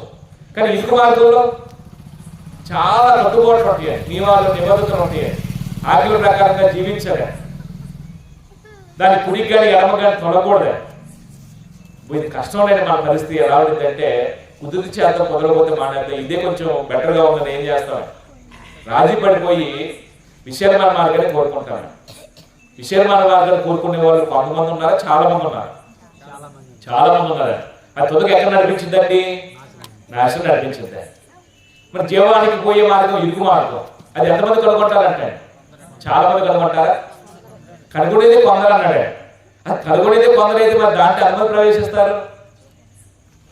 అది ఎక్కడ నడిపించిందంటే నిత్య జీవాన్ని నడిపించింది. అంటే మనుషులు తెలుసండి ఇది మంచి ఇది చెడునే విశేషణ దేవుడు మనం పెట్టేది లేదా? మనమే పశువులు కాదు కదండి, మన జంతువులు కాదు కదా. మనిషికి పశువులకు ఉన్న వ్యత్యాసం ఏంటంటే మంచి చెడు తెలివి జ్ఞానం దేవుడు మనిషికి ఇచ్చాడే. మిగిలిన ఏ జీవరాశికి ఆ భాగ్యం లేదండి. 2 ప్రతి జీవరాశి కూడా చచ్చిపోయిన తర్వాత వాటితో ముగింపు అంటే ఇంకా అంతతో ముగిసిపోయింది వాళ్ళ జీవితం. కానీ మన జీవితంలో ముగిసలేదండి. మరణం తర్వాత మళ్ళా దేవుడికి లెక్క చెప్పడానికి ఏమవ్వాలి? మృతుల పునరుద్ధానం తిరిగి లేకపోవడాలి ప్రభు రాకల్లో. అప్పుడు ఆ రోజున మన దేహంతో జరిగిన క్రియలన్నింటి బట్టి మన దగ్గరికి ఏ వాక్యం అయితే వచ్చిందో మన ప్రవర్తన బట్టి జీవితాన్ని మార్చుకున్నాం లేదా వాటన్నిటి విషయం దేవుడికి ఏం చేయాలి? ప్రభుత్వం నమ్ముకొని నిలబడి లెక్క చెప్పండి. ఒక రోజున ఏది తప్పించుకోలేవని, నాకు ఎవరు చెప్పలేదు, నాకు తెలియదు, ఈ విషయాలు నాకు ఎవరో వినిపించలేదు అనడానికి అవకాశం లేదే. దేవుడు మన దగ్గరికి తగిన సమయం వద్దు మన దగ్గరికి ఆయన సందేశం తీసుకొచ్చినప్పుడు మేలుకరమైందా కీడుకరమైందా, సత్యమైందా సత్యానికి భిన్నమైందా, జీవాన్ని నడిపించేదా మన నాశనాన్ని నడిపించేదా? ఒకసారి మనసు కూర్చొని ఏం చేయాలంటే ఆలోచించాలి. అయితే నేను నడుచుకోనంటే మాత్రం మనమే ఉత్తరవాదం.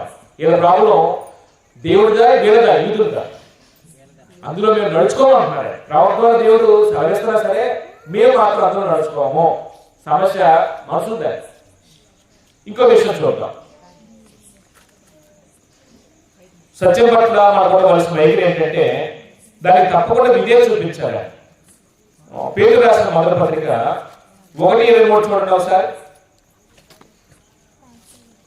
9:5 10 నిమిషాలు గురించుకున్న 10 పోగొట్ట అంటే క్రైస్తవుల యొక్క జన్మ గురించి మాట్లాడితే కదా ఎలా జన్మించిన వాడంటే క్షేబీజం వాడు కాదని పుట్టింది, అక్షయబీజం వాడు పుట్టాడండి క్రైస్తవుడు. దేవుడి కుమారుడు ఆత్మ సంబంధమైన జన్మించిన వ్యక్తులు అక్షయబీజం వాడు పుట్టిన వారు కాబట్టి ఇక్కడ అంటాడు శాశ్వతమగు జీవము గల దేవుని వాక్య మూలముగా పుట్టింపబడిన వారు గనుక అక్షయ బీజం నుండి పుట్టింపబడిన వారు కనుక నిష్కపటమైన సహోదర ప్రేమ కలిగినట్లు మీరు సత్యములకు విధేయులకు చేత ఈ సత్యానికి మనుషులు విధేయులు అయితే మనుషులు మాకే అది ఇక్కడ అంటారు. సత్యములు విధేయులకు చేత మీ మనసును పవిత్రపరుచుకున్న వారేంటి, ఒకరికొకరు హృదయపూర్వకంగాను మిక్కడముగాను ప్రేమించుడి. సత్యానికి ఎలాగా సత్యం పట్ల మనకు ఉండవలసిన వైఖరి ఏంటంటే సత్యానికి విధేయత చూపించాలి. విధేయత చూపాలి. విధేయత చూపాలి అనే మాట పర్యాపదాలు చెప్తారా సోదరులు? పేతురు 1:21 ప్రకారం సత్యానికి మనం విధేయత చూపించాలి. విధేయత చూపించాలి అంటే దాని పర్యాపదం ఏదో చెప్తారా? విధేయత అంటే లోబడాలి, అంటే దాన్ని గౌరవించాలి, నమ్రత కలిగి ఉండాలి సత్యానికి, దాని పట్ల అనుభవం కలిగి ఉండాలి. ఇప్పుడు లోబడటం సత్యం దేవుని వాక్యం అయితే వాక్యానికి లోబడే మనుషులు ఎక్కువ మంది ఉన్నారా, వాక్యానికి వ్యతిరేకంగా వాక్యం మీద తిరుగుబాటు చేసే వాళ్ళు ఎక్కువ మంది ఉన్నారు? ఇప్పుడు వాక్యానికి లోబడే మనుషులు ఎక్కువ మంది ఉన్నారా, లేకపోతే వాక్యానికి ఎదిరించే మనుషులు ఎక్కువ మంది ఉన్నారు? ఇప్పుడు లోబడటం అనేది సులభంగా జరుగుతుంది, కష్టంగా జరుగుతుంది లేకపోతే చెప్పండి. ప్రస్తుతం మన వాక్యం వింటున్నాం, మనం అందరూ వాక్యం వింటున్నాం, ఆదివారం వింటున్నాం, బుధవారం వింటున్నాం, మనకి ఇక్కడైతే మంగళవారం కూడా పెడతారు, గురువారం కూడా పెడుతున్నారు. ఇప్పుడు ఎక్కువ వాక్యం ప్రార్థించబడుతున్నాయి. మనుషులు ఎంతమందిలో విధేయత వస్తున్నాయి? ఈరోజు వాక్యం విన్న తర్వాత నేను ఈ మాట నేర్చుకున్నాను, నేను ఈరోజు ప్రేమించడం గురించి చెప్పబడింది, నేను ప్రేమించాలి, ఎలాంటి వాళ్ళైనా సరే ప్రేమించాలి, ఎలాంటి వాళ్ళైనా సరే క్షమించాలి, ఎలాంటి వారి పట్ల నిష్కపటమైన ప్రేమ కలిగి ఉండాలి, కపటంతో ప్రేమ ఉండకూడదు, నిష్కపటమైన ప్రేమ కలిగి ఉండాలి. ఇప్పుడు విన్న తర్వాత దాన్ని ఎంతమంది అవలంబించే వాళ్ళు ఉన్నారు? అంటే వింటం మంచిదే కానీ మనం ఎక్కడలా త్రోత అయిపోతున్నాం అంటే దాన్ని అవలంబించడం ఏమవుతున్నాం, తప్పిపోతున్నాం. అది విధేయత అయితే ఆ విధేయత మాట వినకపోవటం తిరస్కార బద్ధం, చెప్పిన మాట గౌరవించలేకపోవటం తిరస్కార బుద్ధి, తిరుగుబాటు చేయటం, చెప్పినట్టుగా చేయటం విధేయత. అంటే ప్రస్తుతం మనుషులు వాక్యం మన దగ్గరకు వస్తుంది, ఆ వాక్యానికి విధేయత చూపించి ఆత్మను రక్షించుకునే మనుషుల కంటే కూడాను వాక్యానికి అవిధేయులే వాళ్ళు ఎక్కువ మంది ఉన్నారు. అందుకే బ్రతుకులు మారట్లేదు, చాలా మంది ఆలోచనలు మారట్లేదు, చాలా మంది క్రియల్లో మార్పు లేదు. కారణం ఏంటంటే లోబడవలసినంతగా లోబడట్లేదు, లోబడటం కష్టంగా జరుగుతుంది. అబ్రహాం కష్టంగా లోబడ్డాడా, సులభంగా లోబడ్డాడు? మరో మాట మాట్లాడలేదు. మనం ఎన్ని మాటలు మాట్లాడతామండి, రమ్మంటే ఇన్ని సాగులు చెప్తామండి, మనకు వచ్చేది ముందు సాగు అని. అబ్రహాం ఏ సాగు చెప్పలేదు. అంటే విధేయత చూపించడం అనేది ఎదురు మాట్లాడటం ఉండదండి. విధేయతలో ఎందుకు అనే ప్రశ్న రాదని, ఎలా అనే ప్రశ్న రాదని, దేవుడు చెప్పాడు నేను చేస్తాను, అది విధేయత. ఇంకో విషయం వెళ్ళిపోదాం. 8వ అధ్యాయము యోహాను సువార్త 3వ వచనం కూడా ఇంకో మాట చెప్తున్నాడు. ఏంటంటే అది సత్యాన్ని విధేయత చూపించే మనిషి తప్పకుండా దాన్ని గ్రహించాలి. ఒకసారి చూడండి ఆ మాట, యోహాను సువార్త 8:13లో యూదుల యొక్క వాదన ఏంటంటే మేము అబ్రహాము సంబంధం, అబ్రహాము సంతానం, మేము ఎవరికి దాసులు కాదు, అబద్ధం ఆడుతున్నారు. ఎవరికి దాసులు కాదని యూదులు? పాపం చేసి ప్రతివాడు పాపానికి దాసుడే. దానికి ముందుగా 8వ అధ్యాయము 3వ వచనం ఒకసారి చూస్తే శాస్త్రులను పరిసయ్యులను వ్యభిచారమందు పట్టబడిన ఒక స్త్రీని తోడుకొని వచ్చి ఆమెను మధ్య నిలువబెట్టి, ఒక్క నిమిషం 31వ వచనం చదువుతాం, క్షమించాలి 31వ వచనం. కాబట్టి యేసు తను నమ్మిన యూదులతో మీరు నా వాక్యమును నిలిచిన వారైతే నిజముగా నా శిష్యులై ఉండి సత్యమును గ్రహించెదరు. అప్పుడు ఏం చేస్తారు? సత్యం వారిని స్వతంత్రంగా చేస్తారు. దేవుని వాక్యం యేసు బోధలో వింటే దాన్ని గ్రహిస్తే సత్యం ఏం చేస్తాయి? స్వతంత్రంగా చేస్తాయి. అక్కడ మన వాక్యం పట్ల మన వైఖరి ఏంటంటే గ్రహించాలి. ప్రస్తుతం గ్రహించే వాళ్ళు లేదండి, గ్రహించాలి. యోహాను సువార్త 8:31 వచనం ప్రకారం ఎందుకు గ్రహించే వాళ్ళు లేదంటే గ్రహిస్తే విశ్వాసం మనలో రావాలి. బైబిల్ ఒకటే, దేవుడు ఒకటే, ప్రభు ఒకటే, ఆత్మ ఒకటే, నిరీక్షణ ఒకటే, విశ్వాసం ఒకటే, బాప్తిస్మం ఒకటే, సంఘం ఒకటే, ఇవన్నీ తెలియదండి మనకి. ఎక్కడ నేను బైబిల్లో ఈ మాటలో ఎఫెసీ 4:4 నుంచి ఆలోచన చదివితే 7:1 క్రైస్తవ ఐక్యత సంబంధించి చెప్తాడే. క్రైస్తవులు అందరూ ఒకటిగా ఉండడానికి ఒక సూత్రం చెప్తాడే, 7 స్టెప్స్ చెప్తాడే. ఒకటే ఒకటే ఒకటే ఒకటే అందరు బాగా తెలిసాను. మరి ఇన్ని విశ్వాసాలు ఎందుకు వచ్చినాయి? ఇన్ని విశ్వాసాలు, ఇన్ని ఆచరణ ఎందుకు వచ్చినాయి? గ్రహిస్తే ఇన్ని పద్ధతులు ఉంటాయండి. మనం వాక్యం వింటున్నాం, కానీ దానికి దీనికి ఏం తెలియట్లేదే, వ్యత్యాసం తెలియట్లేదే. పోటీ దాన్ని గ్రహించినా దాన్ని ఏం చేయట్లేదే, అంగీకరించే మనసు లేదే. రెండో సమస్య అదే, అంటే దాన్ని అంగీకరించాలి. యాకోబు రాసిన పత్రిక 1:21 గ్రహించిన తర్వాత, సత్యమని తెలిసిన తర్వాత, అందుచేత దాన్ని ఏం చేయాలంటే అంగీకరించాలి. అందుచేత సమస్త కల్మషమును విర్రవీగుచున్న దుష్టత్వమును మాని లోపల నాటబడి మీ ఆత్మలను రక్షించుటకు శక్తిగల వాక్యం చేసిన పని ఏంటంటే, ఏ వాక్యం సత్యమని చేసి సత్యం సంబంధమైన బోధన ఎదురుకు వస్తే ఆ వాక్యం ఏం చేస్తారంటే లోపల నాటబడి, లోపల ఉన్నటువంటి కల్మషాన్ని, గర్విగా దుష్టత్వాన్ని ప్రక్షాళన చేస్తే వాటిని తీసేసుకోవడానికి ఆ వాక్యం సహకరించింది. అప్పుడు ఆ వాక్యాన్ని చోటిస్తే, ఆ వాక్యం నీలో ఉన్నటువంటి చరిత్రను పోగొడితే నీ ఆత్మ రక్షిస్తుంది. అప్పుడు ఆ శక్తిగల వాక్యం ఏం చేయమంటున్నాడు? సాత్వికం అంటే నియమ ప్రకారం అంగీకరించాలి. అప్పుడు ఇంత కష్టంగా ఉంది ఏంటండి? దేవుడు బాగా చెప్తారు కదంటే మరీ ఇంత కఠినంగా చెప్తారండి దేవుడు అనిపిస్తుంది మనకు సందర్భాలు.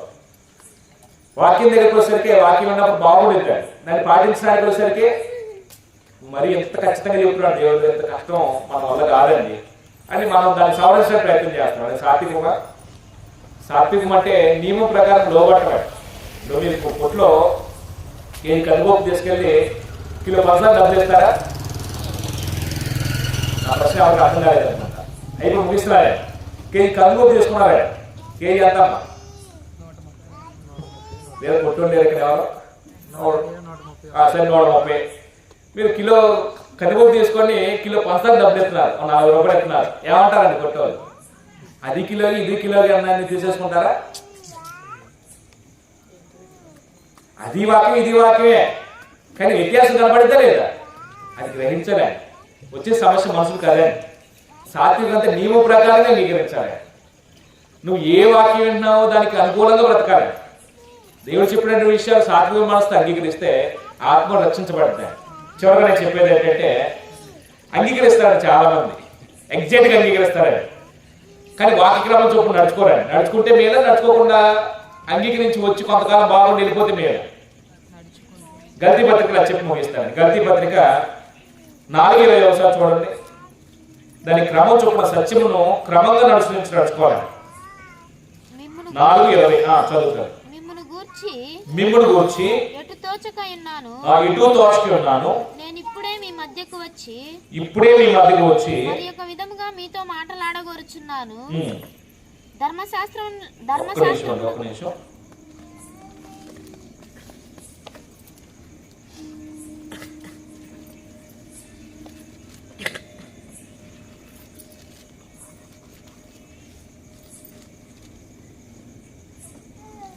దాని క్రమం చొప్పున నడుచుకోవాలనే మాట్లాడితే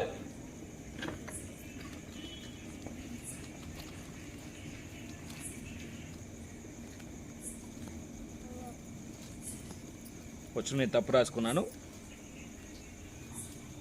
24 చూడండి ఒకసారి.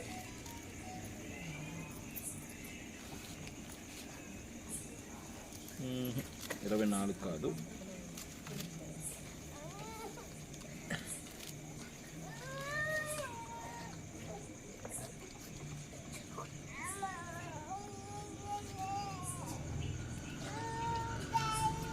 రైట్. అంటే ఇక్కడ సందర్భం ఏంటంటే ఆ వాక్య క్రమం చొప్పున నడుచుకోవాలి. క్రమంగా నడుచుకోవాలనే మాట, క్రమంగా సత్యమును అంగీకరించిన తర్వాత క్రమముగా నడుచుకోవాలి. క్రమంగా మాట ఎందుకు రాసిందంటే మనకి ఇష్టం వచ్చినట్టు కాదండి. దేవుడు ఒక నియమం చెప్పిన తర్వాత ఆ నియమాన్ని తూచి తప్పకుండా మనిషి ఏం చేయాలి? అనుసరించాలి తప్ప తను కుదిరినప్పుడు పాటించి కుదిరినప్పుడు వదిలేయడం అనేది క్రమం కాదు. ఇప్పుడు మీ పిల్లలు స్కూల్కి వెళ్తున్నప్పుడు స్కూల్ యొక్క యాజమాన్యం ఆ పిల్లల్ని క్రమశిక్షణలో పెట్టడానికి ఏం చేస్తారంటే టైం పిల్లలు స్కూల్కి తీసుకురావాలి, ఇచ్చిన హోంవర్క్ ఇచ్చినట్టుగా చేయించాలి. తల్లిదండ్రులకు ఏం చేస్తారండి? ఇలాంటి ఇన్స్ట్రక్షన్ చెప్తారు లేదా? అప్పుడు వాళ్ళు మార్కులు రాకపోతే అప్పుడు అడగండి మిమ్మల్ని, అప్పుడు మమ్మల్ని అడగండి. అంటే మా బాధ్యత, మా పూచి.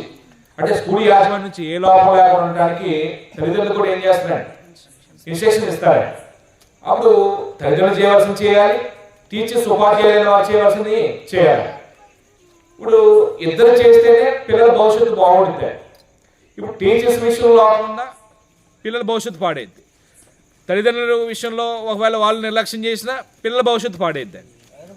అంటే దీని విషయంలో మనం అర్థం చేసుకుంటే సత్యాన్ని మనం దగ్గరికి వచ్చినా సరే, దాన్ని అంగీకరించినా సరే, దాన్ని నిలకడగా చాలామంది ఏం చేయలేకపోతున్నారు అంటే అవలంబించలేకపోతున్నారు, దాన్ని క్రమంగా అనుసరించలేకపోతున్నారు.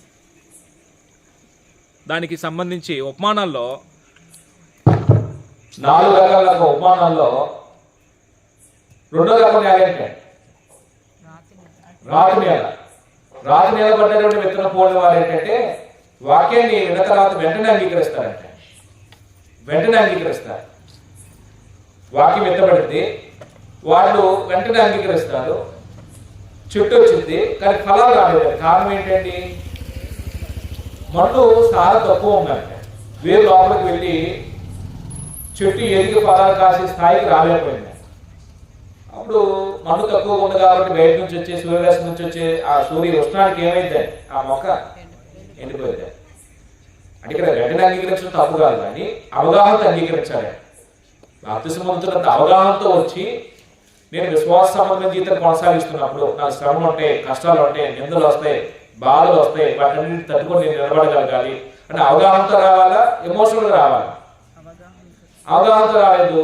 ఒక కష్టం వచ్చింది, శ్రమ వచ్చింది, బాధ వచ్చింది అని ఈ సూర్యరశ్మి నుంచి వచ్చే ఈ వెలుగు విష్ణు ఇదంతా దేంతో పోల్చాడంటే ఈ లోక సంబంధమైన శ్రమతో పోల్చాడు. మొక్క ఎదగకుండా ఈ సూర్యరశ్మి ఏ విధంగా మొక్కను అణచివేస్తుందో ఈ శ్రమ కూడా మనుషులు ఏం చేస్తాయి? ఎదగకుండా ఫలాలు పరిపక్వమైన స్థితికి రాకుండా మనం అణచివేస్తున్నాయి. అవగాహనతో వస్తే వీటిని ఏం చేస్తాం? మనం జయించగలం. అవగాహన లేకపోతే మనం ఏం చేయలేమంటే జయించలేము. చివరిగా నేను చెప్పిన పాయింట్ ఏంటంటే సత్యం నమ్మితే కలిగే ప్రయోజనం ఏంటంటే ఇందా చెప్పాడు కదండి, సత్యం మనం ఏం చేస్తాయి? స్వతంత్రం చేస్తాయి. మరి సత్యం నమ్మకపోతే దేవుడు అంటండి అబద్ధం నమ్మినట్లుగా మోసం చేసే శక్తిని దేవుడు వారికి పంపిస్తాడంటే అది 2వ తిమోతి చెప్పాడు. మరి ఈ 2 పాయింట్లు తర్వాత చెప్పుకున్నాం మనం. సత్యం నమ్మితే కలిగే ప్రతిఫలం ఏంటో, సత్యం మనం కాపాడేదంటాడే, అలాగే సత్యం మనకి త్రోవ చూపించేదంటాడే. అంటే సత్యాన్ని నమ్మితే సత్యానికి మనం సహకారంగా ఉండాలనే విషయం చెప్తాడే. అంటే చాలా విషయాలు మనకి సత్యానికి సంబంధించిన విషయాలు బైబిల్లో దేవుడు రాయించాడు. నేను ఇంతతో ముగిస్తారు, సమయం అయిపోయింది కాబట్టి. ఈ రోజు నేర్చుకున్న విషయాలు ఏంటంటే సత్యం పట్ల మనకు ఉండవలసిన వైఖరి ఏంటో చెప్పుకున్నాం. అంటే ఈ 3 పాయింట్లు మాత్రం మనం గత నెలలో నేర్చుకున్నాం. సత్యం అంటే ఏంటో, దాని యొక్క గొప్పతనం, దాని యొక్క గొప్పతనం లేకపోతే దాన్ని ప్రాధాన్యత ఏంటో చెప్పుకున్నాం. సత్యం తెలియనప్పుడు లోకంలో మన పరిస్థితి ఎలా ఉందో కొన్ని విషయాలు చెప్పుకున్నాం. సత్యం తెలియనప్పుడు మనుషులు సత్యాన్ని ఏం చేసిన వాళ్ళంటే క్లోజ్ కూర్చున్న వాళ్ళు, సత్యాన్ని సహకరించే వాళ్ళు కాదని, సత్యాన్ని విధేయ చూపించిన వాళ్ళు కాదని, సత్యాన్ని అడిగించిన వాళ్ళు, దేవుడు సత్యాన్ని అసత్యంగా మార్చేవాడు, సృష్టికర్త ప్రతిగా సృష్టాన్ని పూజిస్తూ వచ్చినాడు, వ్యక్తిత్వాన్ని పాడు చేసుకుంటూ మన పెద్దలను అబద్ధం ఆడటానికి ఉపయోగించుకున్నాడు. అయితే దేవుడు ఏం చేశాడంటే అలాంటి స్థితిలో, మోసపోతున్న స్థితిలో దేవుడు భ్రష్టత్వం వదిలిపెట్టకుండా భ్రష్టత్వం తప్పించే విషయంలో ఇది సత్యమో, ఇది వేరే మార్గం అని మన దగ్గరికి దేవుడు మేలైన విషయాన్ని సత్యాన్ని మన దగ్గర తీసుకుని వచ్చాడు. అది యేసుప్రభు జీవితం అంటే దేవుని న్యాయుల ద్వారా సత్యం మనకు వెల్లడపరచబడింది. యేసుప్రభు యొక్క జీవితం ద్వారా, అపోస్తుల ప్రకటన ద్వారా, ఈ భూమి మీద దేవుడు ఏర్పాటు చేసిన అన్నం ద్వారా సత్యం మనుషులకి వెలుగులోకి వచ్చింది. అప్పుడు సత్యం చేసిన తర్వాత మనుషులు దాని పట్ల ఉండవలసిన అవగాహన ఏంటంటే సత్యాన్ని ఏం చేయాలి? ప్రేమించాలి, సత్యాన్ని ప్రేమతో అవలంబించాలి, అలాగే సత్యాన్ని తప్పకుండా వినాలి. సత్యాన్ని కోరుకోవాలి. అంటే ఏదో కాదని, ఏదైనా ప్రాథమికత కాదని, ఏదైనా వాక్యమేకత కాదని, సత్యమైందా అసత్యమైందా పరిశీలించే జ్ఞానం ఉండాలి కోరుకోవడానికి. విధేయత చూపించాలి. అంటే వాస్తవం చేసిన తర్వాత దానికి మనం ఏం చూపించాలంటే విధేయత చూపించాలి. విధేయత అంటే ఇలాగే ఎందుకు అనుకోవడం, అది చెప్పేది కాదు ఇది చెప్పేదన్నా అనుకోవడం. విధేయత అంటే దేవుడు చెప్పిన మాటకి ఏం చేయాలి, కట్టుబడి ఉండాలి. లే అబ్రహాము నీ దేశం విడిచిపెట్టు, నీ బంధువులు వదిలిపెట్టు అన్నప్పుడు మొదలుమాట మాట్లాడలేదు. నీ కొడుకు సొంత కొడుకుని బలిగా అర్పించినప్పుడు ఇదే దేవుడు అనలేదు. నువ్వే కదా ఆకాశ నక్షత్రాలను వెలుగు చేస్తా అన్నావు, ఇసుకులేని నువ్వు వ్యాపం చేస్తా అన్నావు, ఇదే దేవుడు నువ్వు అనలేదు అన్నాడండి. మొదలుమాట ఉండదు విధేయతలో. నాకు ఇది ప్రశ్నార్థమనండి. విశ్వాసకి అవిశ్వాసం అనేటువంటి వ్యత్యాసం అలా చూడవచ్చు. దాన్ని గ్రహించాలంటే కొంచెం సమయం ఇచ్చించాలి, కొంచెం దాని గురించి ఆలోచించాలి. ప్రస్తుతం ఎవరెత్తున్నా సమయం ఏదో ప్రాథమిక వ్యవస్థ అనుకుంటున్నారు తప్ప ఇది చెప్తుంది అసలు ఏంటి అనేది ఎంతమంది ఆలోచించేవాళ్ళు ఉన్నారు. ఆలోచిస్తే మనం గ్రహించాలి. దాన్ని తప్పకుండా గ్రహించిన తర్వాత అంగీకరించాలి, అభినందించకూడదు. అభినందించి చాలా మంది ఏమనుకుంటారు, మీరు బ్రహ్మాండం చెప్పారని అంటారు. ఏం చెప్పారంటే బ్రహ్మాండం చెప్పారు. బ్రహ్మాండం మిగిలి తప్ప అభినందన మిగిలి తప్ప చెప్పడానికి ఏముండాలి, కన్నీరేనే. అభినందన ఏం కాదండి. యేసుని అభిమానించాలని కోరుకుంటున్నాడా, అనుసరించాలని కోరుకుంటున్నాడా? అభిమానులు ఉండాలని కాదండి యేసుని కోరుకుంటున్నాడు. ఇప్పుడు బోధకుల దగ్గర కూడా అభిమానించే వాళ్ళు ఎక్కువైపోయారు. బోధకుల యొక్క బోధన అనుసరించాలి తప్ప అభిమానులు ఉండకూడదు. అభిమానులు వేరు, అనుసరులు వేరే. దానికి క్రమం చొప్పున నడవాలి. అంటే వాక్య క్రమం చొప్పున నడవాలి. మనకు నచ్చినది కావాలి. అప్పుడు 2 విషయాలు చెప్పుకున్న తర్వాత అదేంటంటే సత్యం నమ్మితే కలిగే ప్రతిఫలం ఏంటో, నమ్మకపోతే కలిగే నష్టం ఏంటో అది ప్రభు చెప్పిన తర్వాత మనం మాట్లాడుకుందాం. ప్రార్థన చేస్తూ మనం ముగించుకున్నామండి. దయచేసి అంత దేశం పడినట్టయితే చివరిగా ఈ కోరికని మనం ప్రార్థన చేసుకొని ముగించుకుందాం. ఇప్పటి వరకు ఓపికతో సమయం వెచ్చించి మీ పనులు భారం ఉన్న వాటిని పక్కన పెట్టి దేని వాక్యం పట్ల శ్రద్ధ కలిగి నేర్చుకుంటూ విశ్వాసమైన జీవితంలో నీతి ఏంటో, దుర్నీతి ఏంటో, సత్యమేంటో, అసత్యమేంటో పరిశీలన జ్ఞానాన్ని సంపాదించుకోవడానికి దేవుడు ఇచ్చినటువంటి అవకాశాన్ని సద్వినియోగం చేసుకునేందుకు ప్రయాస ఈ స్థలం వరకు వచ్చారు. ప్రార్థన చేస్తూ మనం ఈ కార్యక్రమాన్ని ముగించుకున్నామండి. ప్రార్థన. కరుణా సంపదకు మా తండ్రి, అత్యంత కృపగలిగినటువంటి మా దేవ, భూమిని ఆకాశం సమస్తమును మీ చిత్తాన్ని బట్టి, మీ సర్వజ్ఞతను బట్టి ఈ విశ్వమంతా మానవుల కొరకు ప్రత్యేకంగా నిర్మాణం చేసి మానవులకు అవసరమైన వాటినన్నింటినీ నేనే ఈ విశ్వంలో ఉంచి మీ సంకల్పంలో మానవుని మీ పోలికలో మీ స్వరూపంలో మమ్మల్ని సృష్టించుకున్నారు. మీరంత మహనీయులో, మీరంత గొప్ప ప్రేమ స్వరూపో, మీరంత జ్ఞానవంతులో, మీ యొక్క నిర్మాణాన్ని, మీ యొక్క సృష్టిని మేము చూస్తున్నప్పుడు ఈ నిర్మాణం వెనకాల మీ గొప్ప కార్యం మేము చూస్తూ ఉన్నాం. లోపంలో మేము కూర్చొని ఉనికి తెలియక చాలా మంది కూడాను సృష్టికర్తలను పక్కన పెట్టి అనేకమైనటువంటి పద్ధతులు అనుసరిస్తూ నాయన మీకు బాధ కలుగు చేస్తూ వస్తూ ఉన్నారు. మమ్మల్ని మీ పోలికలో సృష్టించుకున్నారు. మేము మీ ప్రతిబింబాలు ఆయన మీ పోలికలో బ్రతకాలని మీరు కోరుతూ ఉన్నారు. ప్రతి మనిషి మీ సంకల్పాన్ని నిరాకరించి అవిధేయులై భ్రష్టత్వానికి వెళ్ళినప్పుడు, మీ ఉగ్రత పాత్రలో ఉగ్రత కింద ఉన్నప్పుడు ఆ ఉగ్రత నుంచి తప్పించడానికి మీ కుమారుడిని క్రీస్తుని లోకానికి పంపించి ఆయన మరణం ద్వారా, ఆయన శిలువలో చేసిన త్యాగం ద్వారా మమ్మల్ని మీతో సమాధానపరుచుకుంటున్నారు. ఈ సమాధానకరమైన పరిచయం అపోస్తుల ద్వారా ఆదివ సంఘానికి, ఆదివ సంఘం నుంచి నేటి వరకు మా దగ్గర తీసుకుని వచ్చి ఈ సమాధానకరమైన సువార్తను ప్రకటించగలిగే భాగ్యం కలుగు చేస్తూ ఉన్నారు. మా గ్రామంలో స్వజీవుల మధ్య ఇలాగా మీ సత్య సంబంధమైన విషయాలు ప్రకటించగలిగే భాగ్యాన్ని కలుగు చేసినందుకు మీకు మనపూర్వక కృతజ్ఞతాస్తుతులు స్తోత్రం తెలియపరుస్తూ ఉన్నాం. మేము కేవలం వినివారు మాత్రమేగా ఉండకుండా లేఖనాల్లో ఉన్న సారాంశాన్ని, అందరి సారాన్ని మా జీవితానికి అన్వయించుకొని మేము వాటిని పఠించి దాని ప్రకారంగా బ్రతుకుతూ మా కుటుంబాన్ని కట్టుకుంటూ అనేకులు మీ యొక్క రక్షణ మార్గంలోకి మేము నడిపించగలగా మాకు కావాల్సిన జ్ఞాన వివేకాలు కలుగు చేయమని ప్రార్థన చేస్తున్నాం. సహాయం దయచేయండి. ఇప్పుడు నేను ఇలా జరగడానికి మంచి వాతావరణం ఇచ్చారు. చుట్టుపక్కల కుటుంబాల వారు కూడా ఎటువంటి ఆంక్షలు పెట్టకుండా మంచి మనసుతో ఈ పనికి సహకారుగా వారు మాకు అందించినటువంటి వారి తోడ్పాటు బట్టి వారికి రావాల్సిన దీవెనలో మెండుగా దయచేయండి. వచ్చిన వారిలో ఈ అంధశ్రద్ధ ద్వారా మీ మాటలు వినిన వారిలో ఎవరికైతే ఆరోగ్యపరమైన ఇబ్బందులు ఉన్నాయో, సమస్యలు ఉన్నాయో, బాధలు ఉన్నాయో, కష్టాలు ఉన్నాయో వారికి కావాల్సిన నెమ్మది కలుగు చేయండి తండ్రి. మీ వాక్యము బలపరచని మేము నేర్చుకుంటూ ఉన్నాం దేవా. బలహీనమైనటువంటి వారిని ఆత్మ సంబంధంగా మీ వాక్యం ద్వారా బలపరచండి. శ్రమలో ఉన్న వారికి ఓదార్పు మీ వాక్యం కలుగు చేస్తాం నేను నమ్ముతూ ఉన్నాం. వారికి ఓదార్పు కలుగు చేయండి, నెమ్మది కలుగు చేయండి. మీ ఆదరణ ఇవ్వండి. మా గ్రామపు అధికారులను పాలకులను మీరు జ్ఞాపకం చేసుకుంటండి. అలాగనే గ్రామంలో పెద్దలైన వారికి వయసులో వారికి కావాల్సిన జ్ఞాన వివేకాలు కలుగు చేయండి. వారి యొక్క ఆలోచనలు, వారి కార్యాలు కుటుంబానికి దీవెన కలుగులాగా యుక్తంగా ఆలోచించుకోగలుగుటకు, మంచి నిర్ణయాలు తీసుకోగలుగుటకు వారికి కృప చూపించండి. మధ్య వయసులు, యవనస్తులు, చిన్నపిల్లలు అనే స్థాయి వారిని కూడా మీరు దీవించి ఆస్వాదించండి. ఇలాగ ప్రతి మాసము ఒకరోజు ఇలాగ వీధి సువార్త కూడిక ద్వారా మీరు నేర్చుకున్నటువంటి మీ మార్గం, సత్య మార్గాన్ని ఇతరులు చాటిస్తూ ఉండగా మొదట మా బ్రతుకులను మేము సరి చేసుకోవచ్చు. ఇతరులకి అట్టి విషయాలు నేర్పించే విషయంలో మాకు కావాల్సిన జ్ఞానము, వివేకాన్ని దయచేస్తాను నమ్ముతూ వచ్చినటువంటి ప్రతి వారు నాయన అందించబడుతున్నటువంటి అల్పాహారం తీసుకొని ఈ స్థలాన్ని విడిచిపెట్టి వెళ్తూ మీ కృప చూపించండి. వచ్చిన వారు ఎంతో కొంత మీ వాక్య ప్రభావం చేత నింపాలి. ఈ స్థలం నుంచి వెళ్ళటకు ఈ శక్తిగల వాక్యం, వారి ఆత్మను బలపరిచే వాక్యం, వాళ్ళలో ఉన్నటువంటి అంతరంగా ఉన్నటువంటి ఏదైనా చరిత్రలు ఉంటే తీసేసుకోవడానికి మాటలు ఉపయోగపడటం కూడా చూపిస్తారు.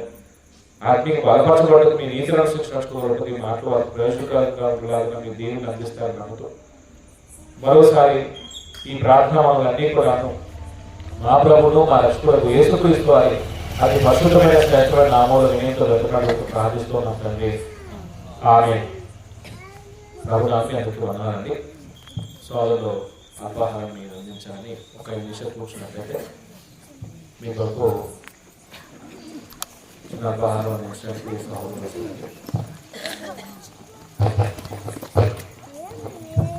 ఈ కూడికి ఇప్పటి వరకు జరిగించబడే విషయంలో దేవుడు చిన్న కృపను బట్టి సాధించిన మీ అందరికీ వందనాలు తెలియపరుస్తూ నేను సెలవు తీసుకుంటున్నాను.